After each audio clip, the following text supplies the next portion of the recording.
Ne rien posséder, mais diriger le monde. Une utopie? Un rêve? Vous allez voir aujourd'hui que cela est bien réel. Marketing, études de marché, référencement, podcast, réseaux sociaux, monétisation. Le monde de l'entreprise n'est pas un long fleuve tranquille. Alors chaque jour, les clés du business vous permettent d'y voir plus clair avec des conseils et des astuces. Souvent, les créateurs d'entreprises ont cette problématique.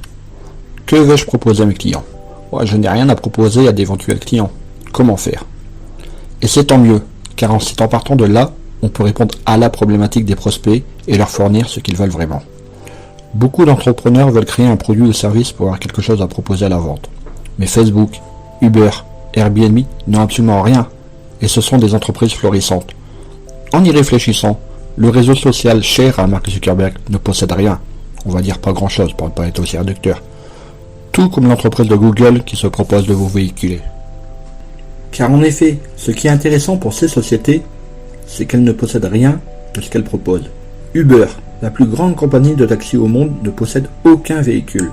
Facebook, le propriétaire de médias le plus populaire au monde, ne crée aucun contenu. AliExpress, qui propose à la vente de nombreux articles, n'a aucun stock. Quant à Airbnb, le plus grand fournisseur d'hébergement au monde, il ne possède aucun bien immobilier. Et oui, le monde du business a grandement évolué depuis quelques années. J'entends une remarque dans le fond. Oui, c'est bien beau tout ça, mais toutes ces sociétés ne sont pas françaises. Effectivement, mais si je vous dis Blablacar, est-ce que c'est étranger? Cette société créée par Frédéric Mazella ne possède aucun véhicule. Elle vous conduit d'un point à un autre, et elle permet à de nombreuses personnes de voyager à moindre frais en s'appuyant sur une base de conducteurs rémunérés sur lequel une commission est prélevée. Le Bon Coin, autre société qui n'est pas américaine, et elle n'a rien à vous vendre. Mais elle permet à de nombreux consommateurs de vendre et d'acheter. L'entreprise ne prélève aucune commission, mais a un autre business model qui propose de mettre en avant certaines annonces contre le règlement de quelques euros. Mais alors, c'est si simple l'ubérisation, nom donné à ce nouveau mode d'entreprise? Bien sûr que non, sinon des concurrents se seraient déjà lancés sur ces créneaux.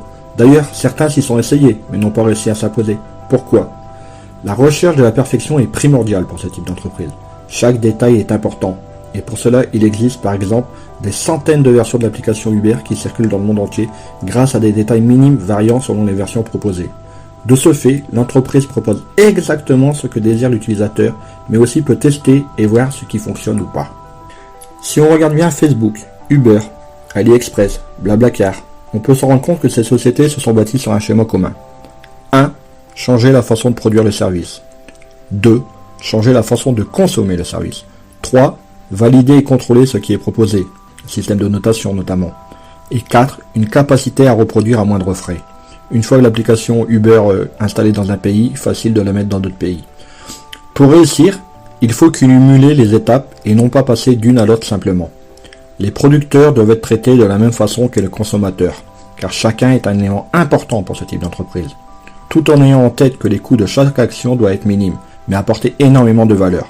À quoi bon refaire une application ou un site internet pour le rendre plus beau si cela ne convertit pas plus? Voilà, y a plus qu'à comme on dit. Avant de partir, j'ai une petite faveur à te demander. Est-ce que tu pourrais donner une note et laisser un commentaire sur ta plateforme d'écoute préférée?